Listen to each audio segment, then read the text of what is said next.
Mon frère avait une amoureuse qui était mannequin à ce moment-là, et c'est elle qui me conseillait, qui m'avait donné le conseil d'aller dans une agence. Donc je suis arrivée dans cette agence avec, c'est vrai, cette photo de carte orange, et ils m'ont pris.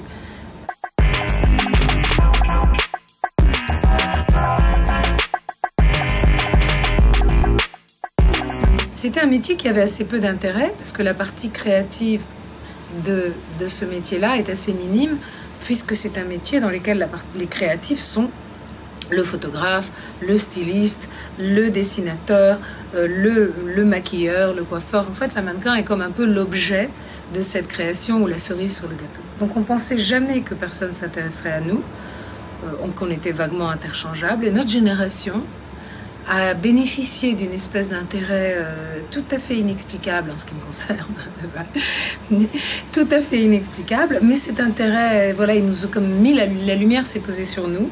On a commencé à être interviewés, à faire des interviews de magazines sur lesquels ils ne mettaient que des personnes qui faisaient d'autres métiers, ou des PDG, ou des gens politiques, et donc tout d'un coup on est devenu en quelque sorte un peu des stars. Je crois qu'on a bénéficié d'un intérêt et d'une curiosité tout à fait inattendue, qui n'était pas particulièrement reliée à notre propre valeur, mais qui était reliée, voilà, au hasard. Souvent les choses sont le fruit du hasard.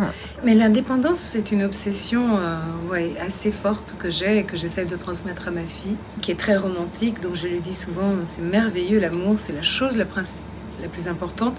Mais pour nous les filles, il y a absolument l'indépendance qui est majeure, parce que sinon on est pieds et poings liés à nos parents ou à notre Jules, c'est absurde.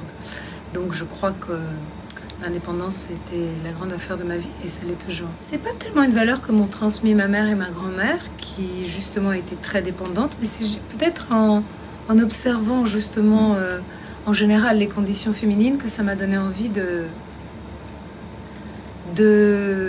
moi-même rompre ce cycle et de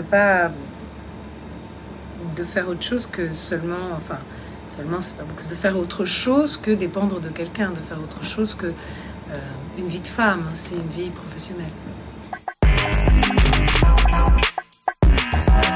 Ma rencontre avec Nelson Mandela, c'était étonnant parce que le matin même, du soir où je l'ai rencontré, le matin même, j'étais avec mon homme, on était dans la cellule qui avait emprisonné Nelson Mandela pendant donc 27 ans.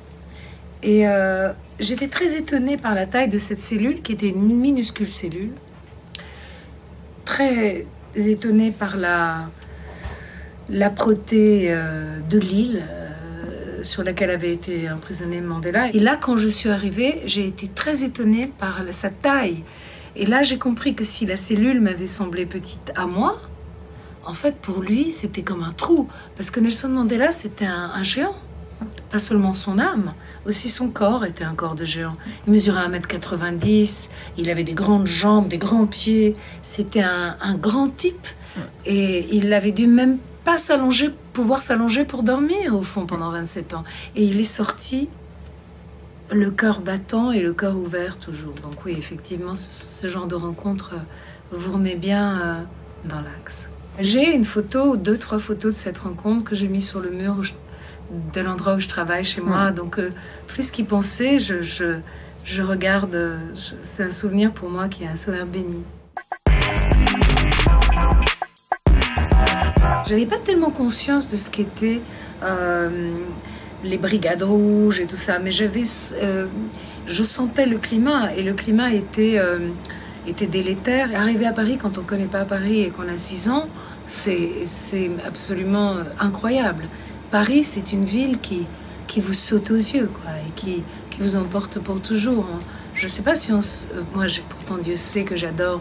En Italie, il y a des villes merveilleuses, mais Paris, c'est comme une très, très, très, très belle femme que le monde entier admire et qui vieillit bien. Et vous vous êtes sentie chez vous tout de suite? Non, chez moi non. Paris, elle n'est pas très hospitalière, mais elle est belle.